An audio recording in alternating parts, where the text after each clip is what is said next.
那我们来看看美中的这个对抗，当然持续在进行中哦。现在中国大陆在做什么呢？哦，不断的卖美国国债。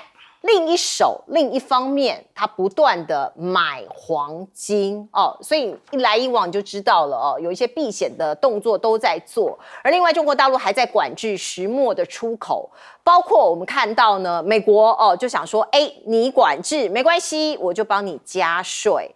美国商务部呢，打算对中国石墨课征93.5%的反倾销税，如果加上原来的税率，那这个税就高达了160%哦，这个关税高到不得了哦。那当然大家都知道石墨是干嘛的？电动车的这个电池的材料非常需要用到它，所以特斯拉现在觉得很紧张、很生气哦。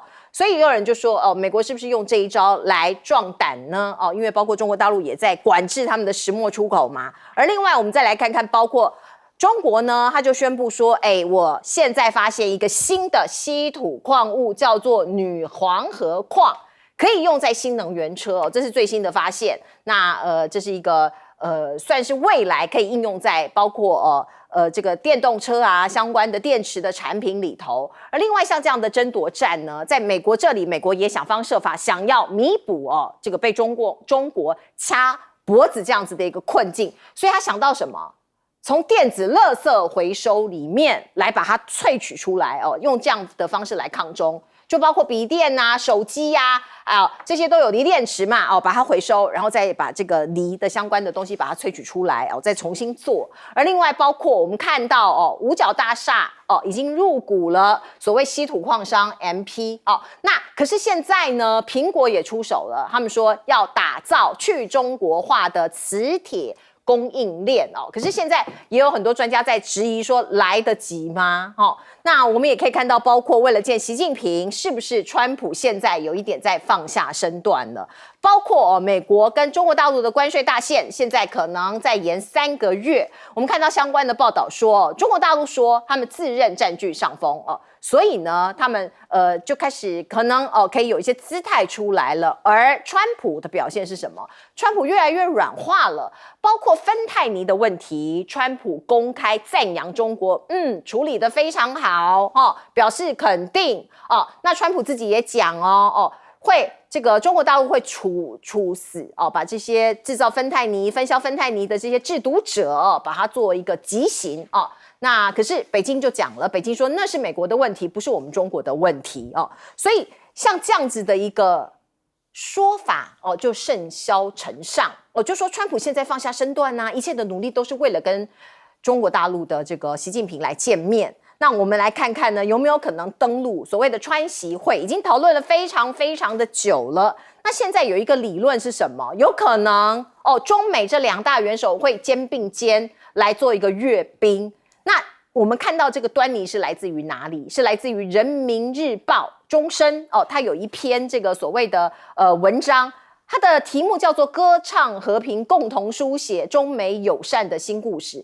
他就把当年美中并肩反法西斯的情谊又讲了一遍所以外界解读说它隐含着要邀请川普出席93抗日与反法西斯80周年大阅兵典礼的意涵如果我们讲了很多次如果这个真的成真的话，不仅是习跟川站在这个天安门广场来看阅兵可能还有一个普京所以中美俄3大这个巨头可能就会肩并肩这个画面会出现吗？我们现在不知道，来请教老师。我觉得不能排除现在看起来大陆似乎在释放出一些讯息，这些讯息当然也在测美国的风向例如说，因为我们都知道，如果川普真的到中国大陆去访问的话，如果是真的是9月3号，那川普的内部里面国内的这个反对的压力一定会很大。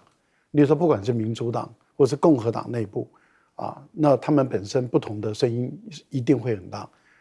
现在的情况就是说，这个氛围能不能够慢慢的创造出来，也就是说，这是历史事实。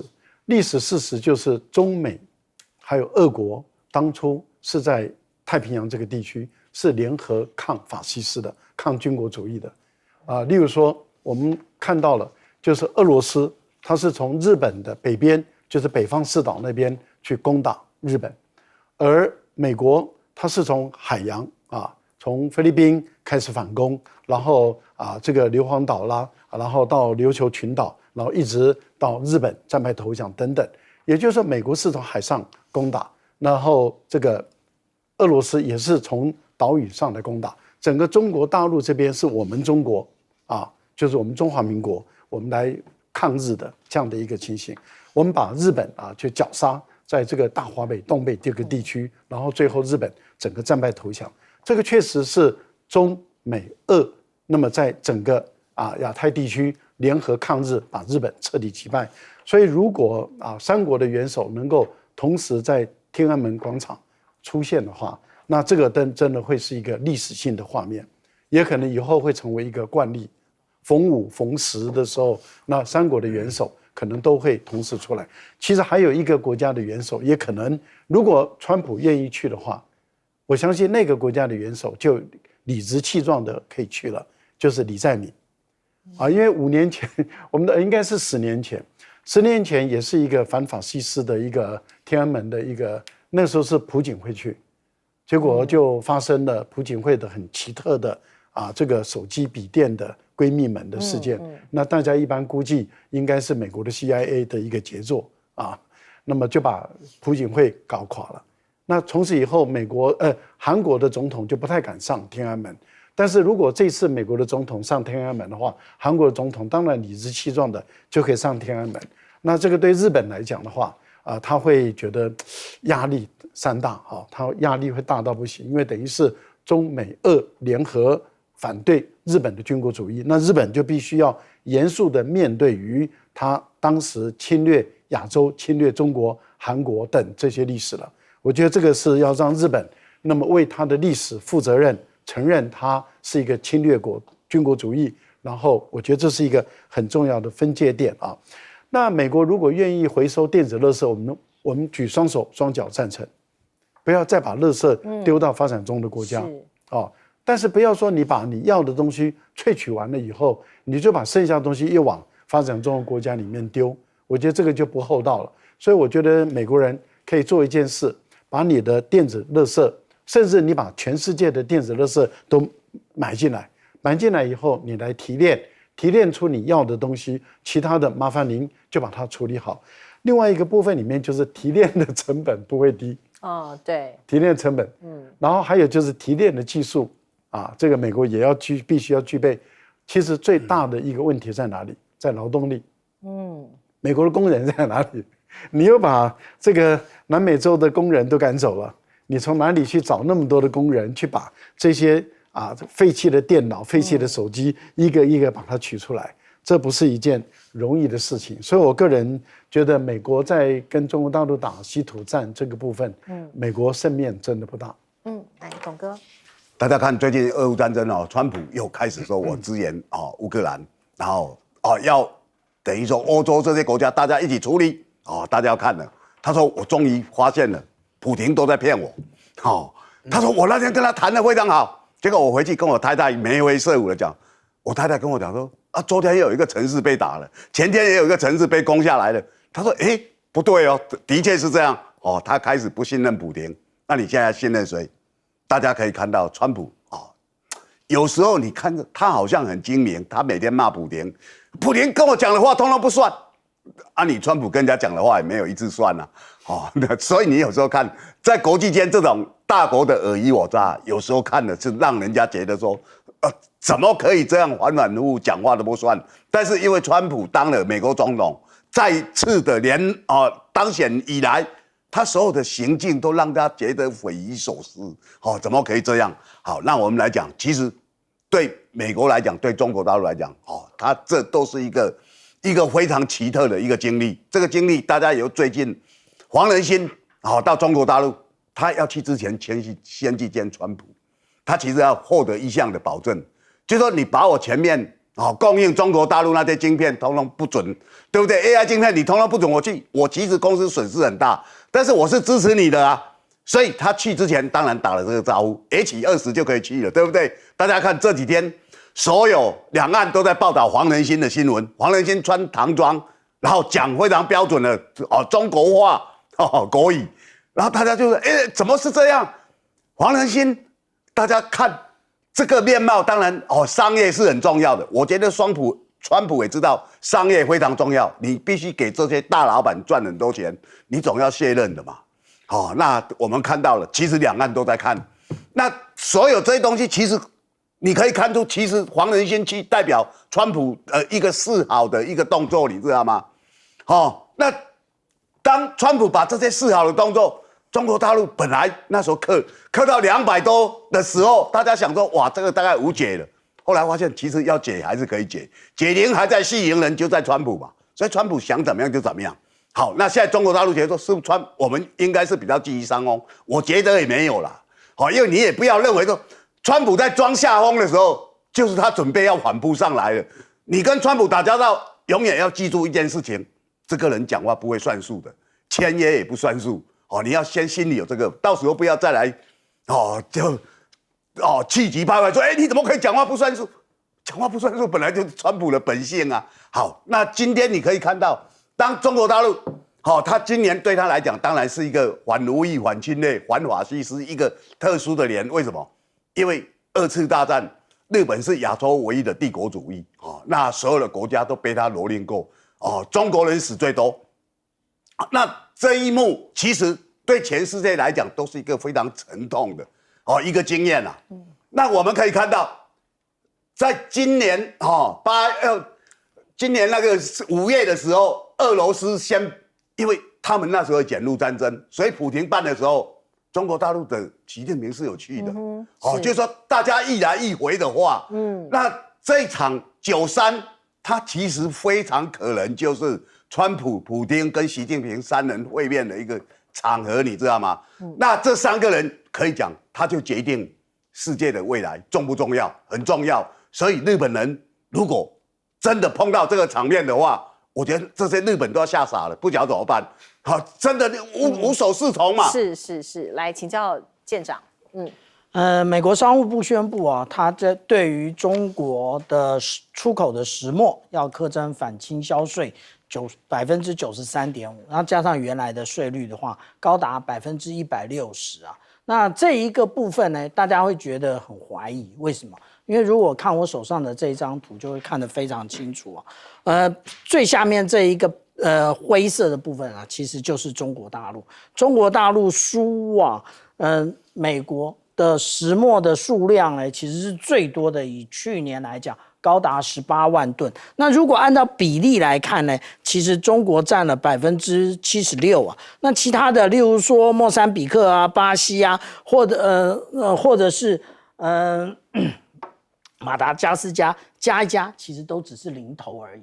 所以他课这么重的税，等于是要让这个特斯拉他用的这一个电极啊，因为其实石墨用最多的，也就是电动车里面的阳极的部分啊，那等于是要直接对特斯拉征税嘛。这就是一件很有趣的事，不知道川普心里到底在想什么啊？他这样做其实就是我们讲到说啊，美国前财政部长那个萨默斯他讲的一句话，也就是川普现在所进行的经济政策，其实是2战结束以来最严重、最具后果的自残行为。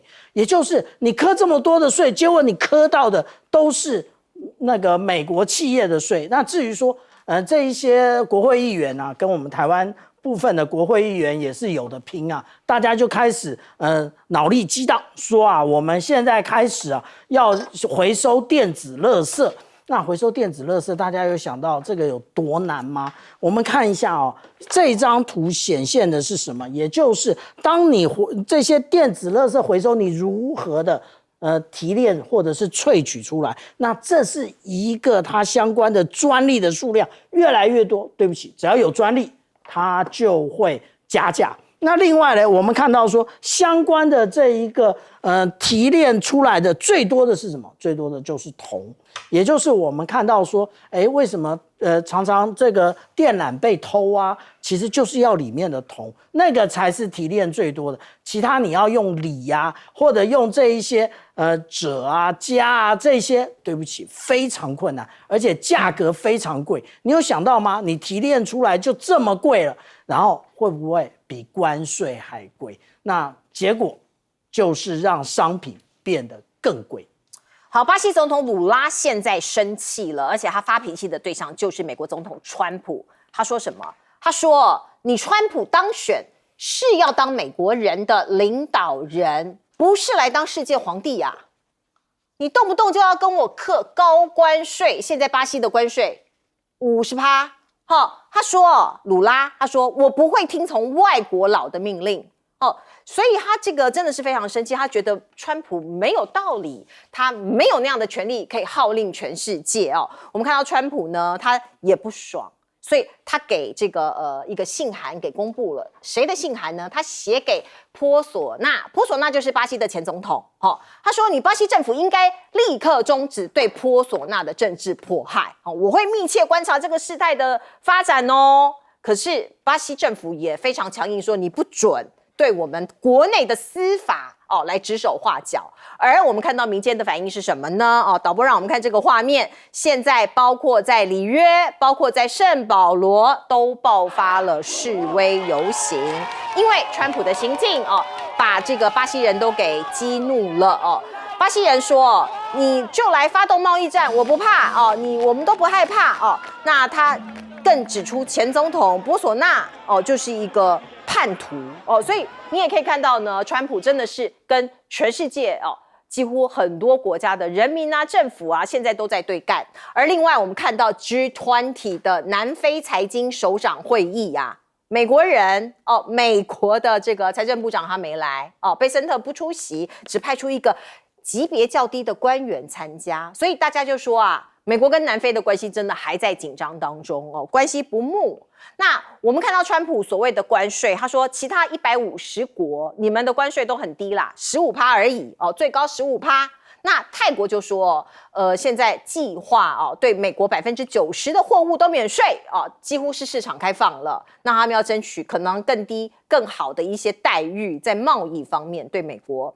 那我们看到这是泰国的商会副主席他说泰国现在提出的第3份提案会针对大概1万种美国产品消弭关税与关税壁垒，就是免税的意思，零关税那几乎是涵盖了90%从美国进口的这些货物。而另外呢，美国跟日本现在还是搞不定那川普放话就按照信件关税，就是那时候他寄出的那一封信25%。虽然日本其实已经做了很多的努力其实我们看到包括石破茂很生气不断的派人去沟通，他自己也去沟通，可是看起来没用那另外一方面，石破茂真的是内外夹击，我们看到他的支持度大跌6.2%，创上这个他上台之后的最低点新低。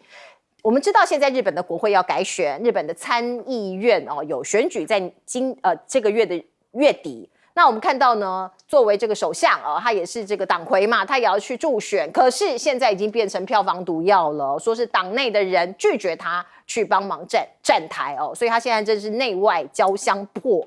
而另外我们看到日本跟中国大陆的关系过去因为这个核废水的事情中国大陆一度禁止日本的水产品进口，现在已经恢复了部分现在说有449种日本的海鲜可以进口到中国大陆去了。而南韩的角色呢也很重要，李在明他自己说希望美国人不要误会我，误会什么呢？因为他说现在坊间或者是有一些美国人认为韩国总统侵华就是中国的意思，到底是不是这样子？李在明说你美国人不要来误会我，希望这个大家有机会可以解释清楚，这什么意思啊？来请教赖老师。川普对于巴西课关税真的是没有道理因为美国跟巴西的贸易很明显的是美国是顺差国，所以美国是每年赚巴西人的钱。那美国每年赚巴西人的钱，还要对巴西课税，这个对于波索纳洛也好，对巴西人也好，他简直是没办法接受的事嘛。这第一个。第二个，巴西它在经济上确实不依赖美国，因为巴西它出口这些零料件、飞机的零料件给美国，其实是对波音是很有帮助的。如果对于这些巴西的零料件、飞机的零料件课关税的话，那辛苦的是美国自己本身。这第一个。第二个呢，如果对于咖啡课关税的话，大家都知道这个星巴克的很多的咖啡豆的来源都是从巴西来的。所以大家都知道，如果你课了关税以后，星巴克就要涨价了，这没有办法的事。更何况，巴西的咖啡豆也好，或者是原油、石油、天然气，它还可以卖到中国大陆这边别的国家，所以对巴西来讲，它有可替代性。可是对美国来说的话，它的产品这个巴西不一定需要，因为它可以从其他的国家里面来买得到。我个人认为，对巴西来讲，它基本上是有底气可以跟美国叫板的。也就是说可以跟美国对抗，所以当美国要课巴西关税的时候，巴西马上就说你给我课多少，我就反制你多少。巴西有这个底气啊。那另外我们也留意到了，就是说美国把他的手，因为他的关税课10%嘛，其他的40%是对于波索纳洛，而波索纳洛他确实是要政变，他在2022年选输的那一年，他确实是要策动他的军官来发动政变。而他的军官不愿意跟他走，所以他的政变失败。他又跑去美国，也有去找特朗普找川普来协助他在巴西内部发动政变。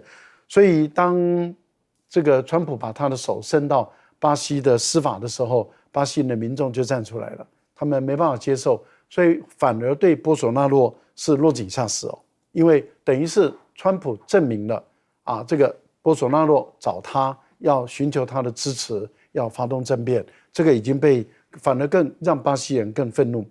我觉得对于韩国来说的话，李在明严格上来讲，如果我觉得这个过去我们台湾苏起先生吧，他有一些定义，他认为说台湾应该是亲美然后有日和中其实李在明严格上来讲，他还是亲美，但他是有日有中，他是有中。和朝，我觉得如果用这个3种关系来区分的话，李在明比较像是亲美，有中和朝，因为他不希望两韩之间发生战争。我觉得这样子对韩国来讲是好的。我们也希望这个赖清德不要去一直要挑衅两岸之间要爆发战争，因为事实上这不是一件好事情嘛。所以我觉得有中和中没有什么不好嘛。让两岸之间和好没有什么不好，但是赖清德的独派的思想就一定要把大陆挑衅，然后要搞台独，搞得两岸关系紧张，要发动战争，这对台湾来讲是不幸的。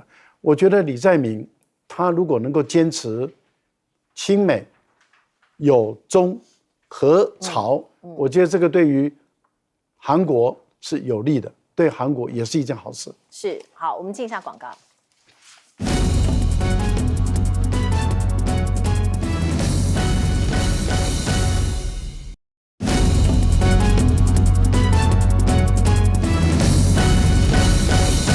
好，现在看起来川普得罪了全世界，斗哥。其实大家可以看到，巴西这次被课最高的关税，然后他的反击击让大家都觉得很吃惊。为什么一个国家被课50%的关税，而且突如其来？其实鲁拉是一个很特殊的人物他这是第3度当选巴西的总统，他当了8年总统以后卸任，然后被抓去坐牢大家可以看到，所以你今天看到他其实是一个工人出身，非常强硬非常强硬。他一个工人可以当到总统，现在第3度，他那时候被判刑判12年，虽然实际上没有关那么久因为官司还实际上他大概被关了500多天，580几天了。但是他出来，他的韧性非常强。我们跟美国其实是美国在赚我们的钱呢。那你现在用这种态度是为什么？是为了美国要将在巴西号称巴西川普的波索纳洛这个前总统，你要认为说我们现在司法在追诉他是不公平，我过去也被司法追诉，我去坐牢那波索纳洛他是为什么？他显输了不服输他鼓动很多人出来对抗这个跟川普一模一样，川普只是没有成功啊。但是川普在大闹国会的时候，国会死了5个人呢，还有警察死了，大家记得那一幕啊。美国最不光彩、最不民主就是那一幕。那川普脸上无光嘛，他到处去讲说，哎，我们的选举本来他选赢，本来拜登应该输的，其实这些都是谎话嘛。那他脸上无光，他现在回来以后开始做报复，可是他没有办法去报复所有的美国人民啊。他报复了民主党，然后再报复了鲁拉，巴西你怎么可以这样？所以你可以看到整个那个鲁拉的这个动作，其实替很多人舒了一口气呀。大家可以看到前面习近平跟中国大陆跟美国对抗，很多人在仰望了中国大陆，有底气。现在鲁拉为什么？因为这个就是我们所谓的金砖国家巴西、中国大陆、俄国还有南非。这是最原始的金砖4国嘛，那他们的底气都很强，又在不同的州，所以大家看到后来印度也进来了，那这个就是让川普感到愤怒。川普讲好几次说这些金砖国家其实就是要跟美国来对抗的，我一定要课重税。但是我们看接下去，原来川普还是一个 check out，对不对？你这样看到情况这样，所以巴西他的底气很足，他其实不太怕金砖国家自己的这些贸易，其实根本不必怕美国。那现在反而美国有一点退缩，就是一个这样的态度了。是，来，我们进一下广告。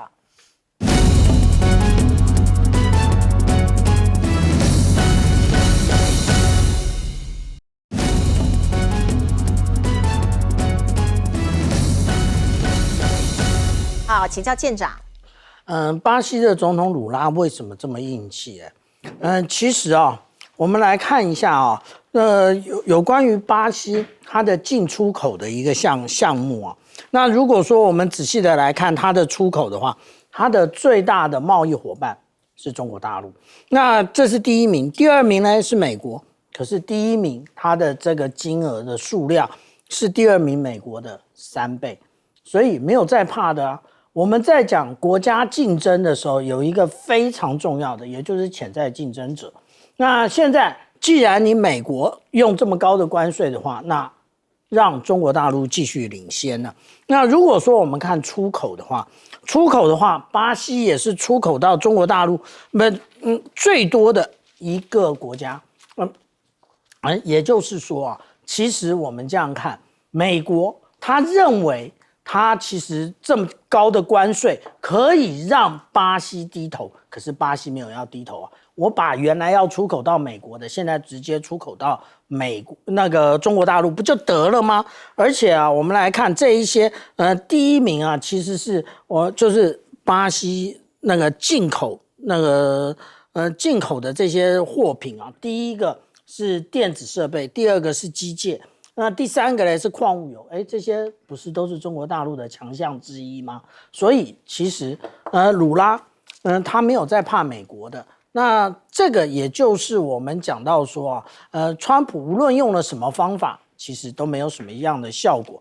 但是日本其实是另外一个很特殊的案例为什么这么说？因为现在日本的参议院要选举，其实东京的这些观察家特别注意也就是在日本现在面临了这一个高通膨、高失业率的状况。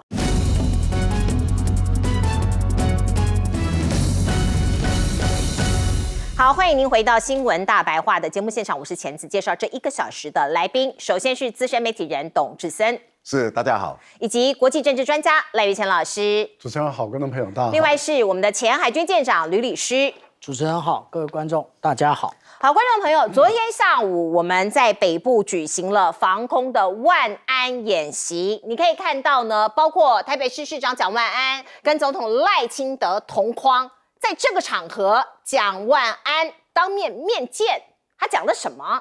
来听听看。团结来自于我们都是一家人，枪口绝对不对内，共同的信念。团结是一致对外，不分朝野，台湾优先，苍生为念。团结不是用讲的，而是要行动。我相信。理性务实的决策者绝对不会把台湾变成热点。好，理性务实的决策者不会把台湾变成热点，这番话很明白哦，指的就是赖总统。那我们看到赖总统呢，一脸铁青，面无表情。接着轮到他致辞的时候，他说：“团结不是口号，而是共同的信念，呼吁中华民国派反共，让台派守护台湾。”哦，两个人在同场，其实某种程度有交火。不过记者当然也守在这里哦。那他也问了哦，记者齐声来问总统说：“准备好了吗？”来听听看这一段。总统对北市的暂时急救量能满意吗？我们也会在这个。总统怎么看今天的防空的系数？你觉得合规格吗？也会在这个灾民收容登记的时候呢，就来。总统你满意吗？灾民的专长，作为这个灾民自治演练的规。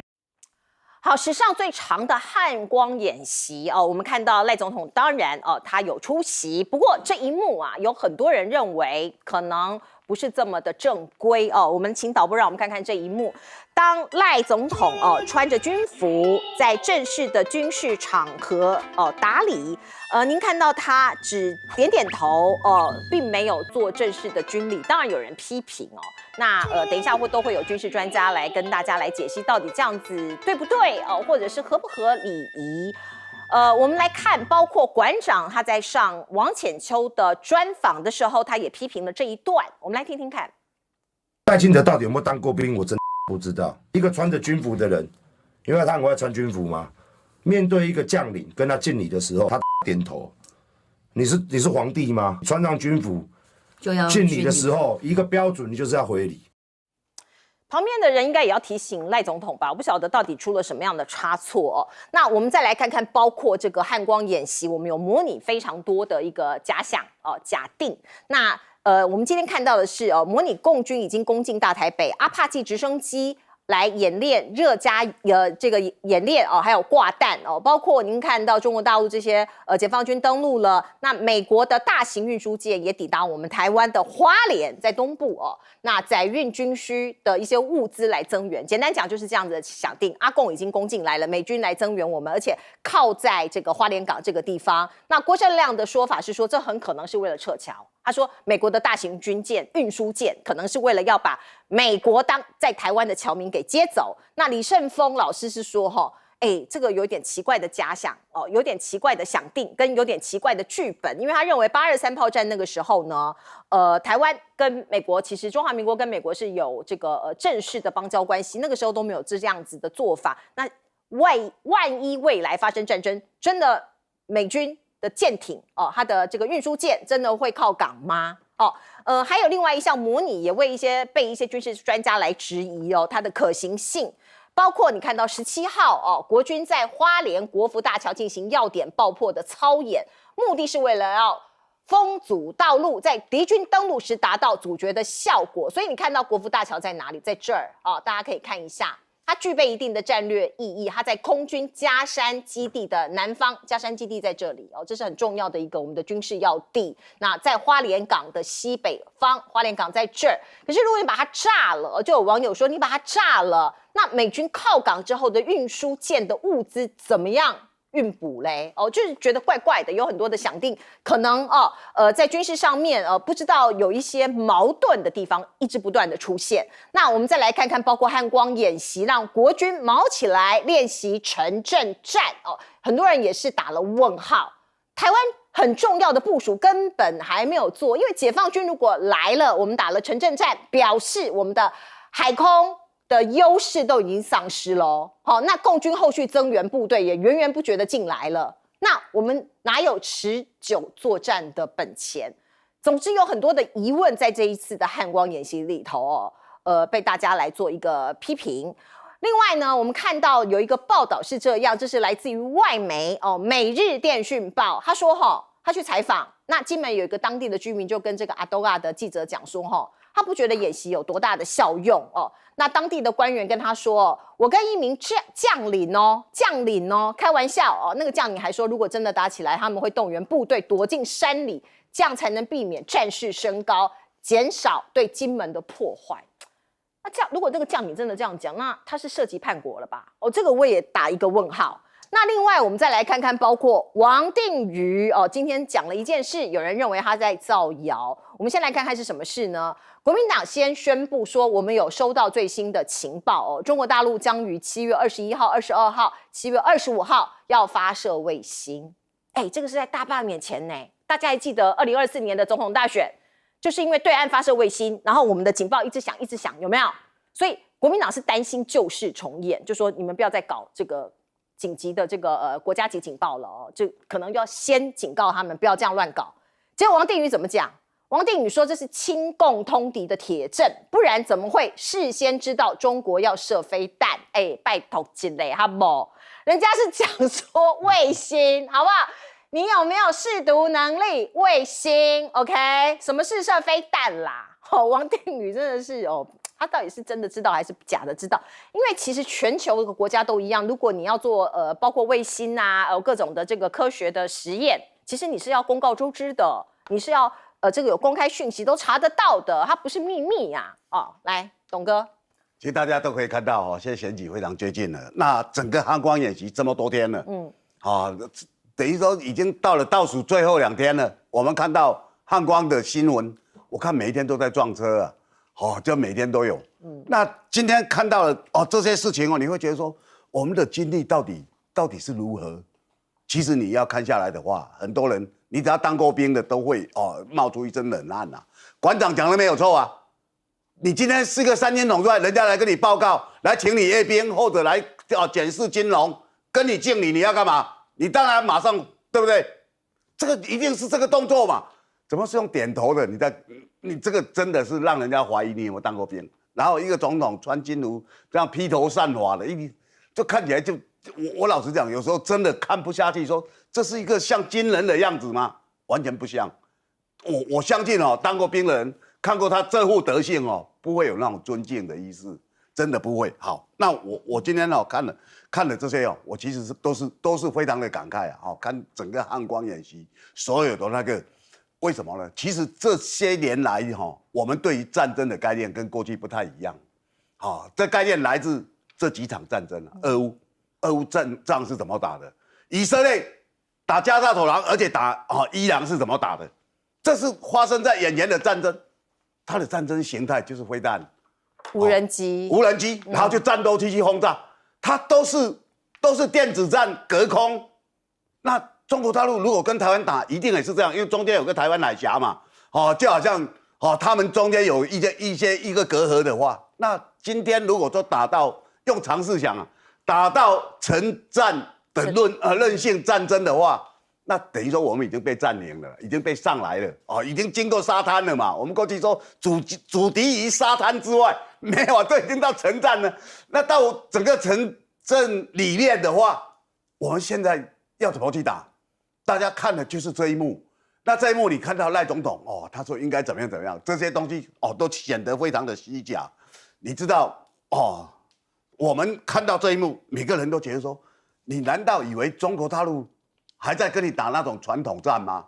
他不是啊，他很多东西你一看就知道，不是传统战啊。他如果飞弹跟无人机跟这些战斗机的都打过来的话，这个已经多数都销毁了。那我们今天的政府好像告诉我们说，我们可以有引美国为那个，大家也很清楚就好像刚阿亮所讲的这个是不是在撤侨或者你有什么美国的那个怎么可以到花莲这里来？我自己看了都觉得很吃惊啊！我真的讲，因为台湾现在自傲的就是说我们的嘉山基地这边他们没办法来阻绝，在花莲这里。但现在战争不一样啊，20架无人机盘旋在你的在你嘉山基地的门口，那是在你说在在隧道里面嘛，我等你出来嘛，你怎么出来，对不对？或者我在你那个门口跟你轰炸2颗导弹，你的飞机怎么出来？你说他能锁定吗？当然早就锁定。不是，我讲的是一个常识。今天大家不要卖弄，也不要讲太深奥的学问，也不要学王定宇去讲什么卫星跟飞弹的那些概念，通通不用讲。其实我们自己是很有认定的，所以为什么他们很多人跑去金门采访？我也看那几篇报道，不止一篇。是那老百姓说，现在打仗不可能从金门开始打，这什么时代了？当然是从台湾开始打，从台北开始打，对不对？那现在的飞弹导弹可以这样打，所以那个将领说我们就走进去，当然他可能是开玩笑啦哈，但是金门部队3000人怎么打？他的海警就把你淹没了。我真的敢讲，不是长他人志气，但是你人怎么办？那你本岛要去支援，有支援能力吗？台湾到金门，你要怎么支援？你要用什么支援？用小舰长他们的舰吗？不可能啊！你那个整个海上就是一个火把，大家都很清楚，所以不用再讲那些543了。是来，舰长。小舰长的船于去年5月1号已经除役了。那重点是因为不是船救，而是因为那个为了让这一些沱江级能够陆续的成军，但是人就这么多嘛，只好把旧的船除役。那其实我们这样讲按照当年我还没退伍之前看那个中华民国军人礼节那军人其实有几种敬礼的模式第一个有举手礼，然后当然还有那个举枪礼，还有注目礼，还有扶手礼有这么多种方式，看你的穿着是什么。那当然可以由国防部直接拿的那个中华民国军人礼节这一本准则直接拿出来讲就好了。但是其实现在的这些军人到底有没有专业那还是只想升官。为什么我们这么说刚刚讲说射飞弹的事，为什么大家会有这个阴影还记得吗？当初选举前不就搞了一把吗？也就是说他这里明明写的就是那个发射卫星，可是你的英文为什么用的是 missile？ 为什么你英文用的是飞弹？而且呢，当时有人收到2则，有人收到3则，也就是不止1则。你这样发射，你这样发送这些讯息，真的是这个紧急警报，还是助选警报这是我的疑问这一次我们以台北为例，那其实他又发了一次国家级警报，这次也很妙，为什么呢？也就是他发的叫做导弹。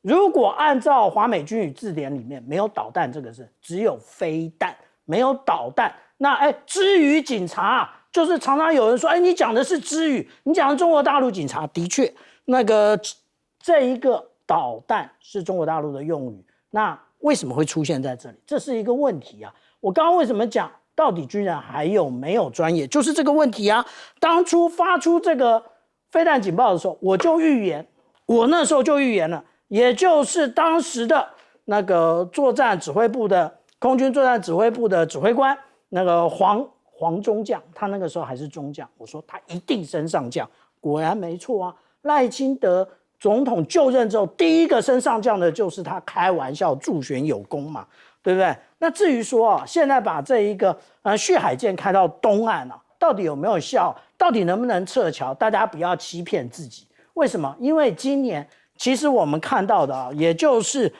这一个辽宁舰跟山东舰已经完成它的一个反介入的一个对抗演练，然后他们已经离开这个也就是台湾东部水域的这一个区域了。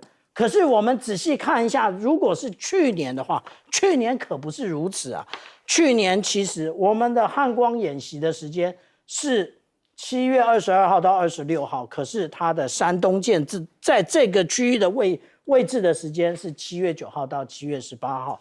意思是什么？当你这样进来的时候，结果是什么？航空母舰在外面，你这样模拟真的可以吗？我们海军一天到晚在练护航，也就是互进互出，所以可能有这一个操演，但是呢，汉光演习的问题就在这里，有再多的操演，但是通通都跟现实是脱节的。我想请教这个舰长一个问题，就是他们的模拟是美舰不是会来花莲港吗？可是又要炸掉这个国父大桥，这样有自相矛盾的嫌疑吗？反正就是演到哪就说到哪，然后大家发挥一些那个自己的想法。那我们例如说你要讲花莲的话，我们再看一下花莲，这是这一次的汉光41号那这军文社公布的照片，我们可以看到它的这一个机堡，第一个没有门，意思就是无人机可以飞进去。这个是俄罗斯提供给各国的无人机的一个战术啊。我们就可以看到，你只要是空的，它的无人机就可以进去炸你的飞机。另外，我们看看我们的这一个机堡有多么的可怜。那到底会被炸成什么样，我不知道。但是下几天雨，水就渗进来。是，来请教赖老师。蒋万安有没有说错？我们都是一家人，枪口绝对不要对内。其实蒋万安没有说错嘛。那也就是说，你搞这个汉光演习，其实大家都知道，你搞这个有它的政治意义，因为就在于你要推动大罢免。那因为你民进党你输不起，你去年你输得很惨啊，你输得那么惨，你就开始去运作，要把这个国民党籍的这些立法委员都要把它罢免。那你这个很明显的就是枪口对内，你的汉光演习其实也有政治操作的这样的一个嫌疑。所以蒋万安苦口婆心的告诉你，当着你赖清德的面，告诉你赖清德，枪口不要对内嘛。赖清德为什么要脸色铁青？为什么要很生气？因为他知道国民党就是坚持中华民国，而民进党坚持就是台独，所以他就把台湾分成两派了，就是中华民国派跟台独派。那他简称台派，因为他不敢再讲台独派。可是他心里面所想的，我想观众朋友都知道，他心里面所想的就是台独派。台独派没有办法护台，台独派只会把台湾带来战祸。所以我觉得蒋万安最后的结论也讲得没有错嘛，决策者要有智慧，要有担当，不要让战火在台湾挑起来。但是很明显的，台独就是要让台湾变成一片火海。我觉得这个是一个很糟糕的事情，因为到今天为止，我们都知道，一旦战争开打，首先外侨，台湾有多少台湾人有2份护照？他有中华民国护照，他同时也有美国的护照。很多台湾人都有2本护照，那你这些人他会不会赶快要溜要走？一定会有。然后另外一个有钱人会不会赶快要走？一定会有，因为有钱人一定要赶快走。还有像我这种贪生怕死之辈，我会不会要跑？我要跑，但是我要往哪里跑呢？我只能往乡下跑。我往乡下跑，因为比较安全。在城市里面，我们可能会被轰炸，尤其我家就住在这个衡山指挥所附近，那我一定会被炸，很危险，我很害怕，我一定要溜，我一定要跑，我一定要往乡下跑。那因此灾民难民一定会涌出来。台北市有200多万人，新北市有400-500万人。那你想想看，这几十万人、上百万人开始往外跑的时候，演习为什么不做这个民众疏离，还有难民接待、难民收容，还有我们每天要吃啊，我们要住啊。那几百万人往外跑的时候，你有没有处理能力？另外，美国的军舰，你说他要到台湾来，它的耗损有多少？你有没有计算一下？也就是说，你的船开始慢慢的要靠港了，越跑越慢，因为要靠港不可能很快的停下来。越跑越慢的时候，现在导弹的精准速度这么快，无人机都已经上空了，你美国的军舰要靠港的时候会被打掉多少？舰长啊，小舰长啊，你的船要靠港的时候，你的存活率以现在的中国大陆的导弹的精准系的能力来讲，你的存活率有多少？这个演练一下嘛。所以这个大家就是像我们是外行人看看热闹，他们内行人就会看到门道了。